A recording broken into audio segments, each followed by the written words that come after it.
सबसे पहले कोई जाति आया है तो सबसे पहले वो जाति आदिवासी समाज का लोग है।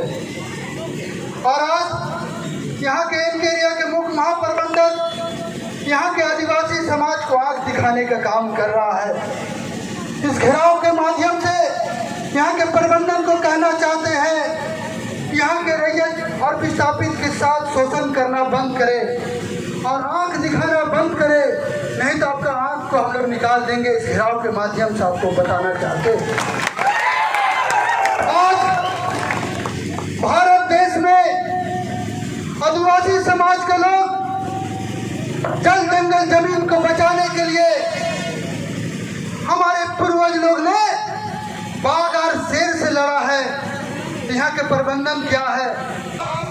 की है हमारे भोले भाले आदिवासी के बीच में जो शांति प्रिय लोग थे, जो अपने भूमि के एवज में नौकरी रोजगार की मांग करते हैं, लेकिन उसे भी प्रबंधन अपने बुद्धिमत्ता से इन लोगों को बढ़ाने का काम करती है, क्योंकि हमारी खतियानी जमीन है। अगर पूरे देश को देखा जाए तो यहाँ पर आदिवासियों की खतियानी जमीन है,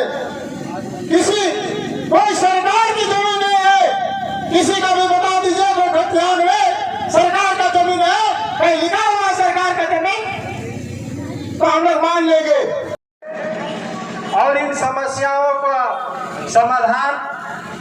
करने का प्रयास करें, जो अपने स्तर से है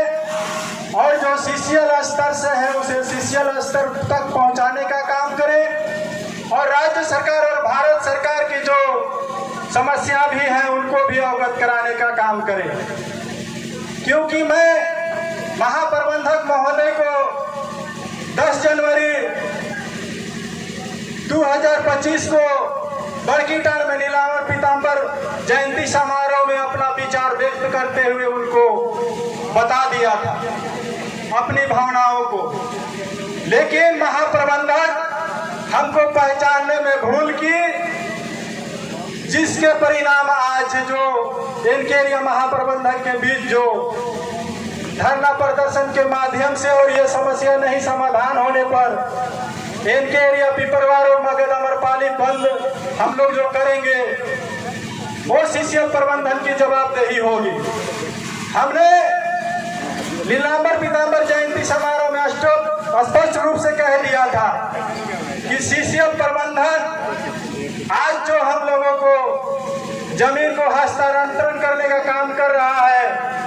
वो हमारे अंग्रेजों ने भी नहीं कर पाया था, क्योंकि हमारे जमीन के बचाव के लिए हमारे आदिवासी समुदाय 1908 में ही सीएनडी एक्ट बना के हमारा जमीन को संरक्षित कर दिया था। लेकिन यहाँ के सीसीएल प्रबंधक आज का पैदा हुआ हमारे जमीन को विस्थापन के नाम पर अधिग्रहण करके खनिज को देश के विकास के नाम पर हमारे जमीन को हस्तांतरण करने का जो काम कर रहा है, तो हमारा सीसीएल प्रबंधन हमारा आदिवासी समुदाय का नहीं है, इसलिए किसी तरह से हम लोग का जमीन हस्तांतरण नहीं होना चाहिए।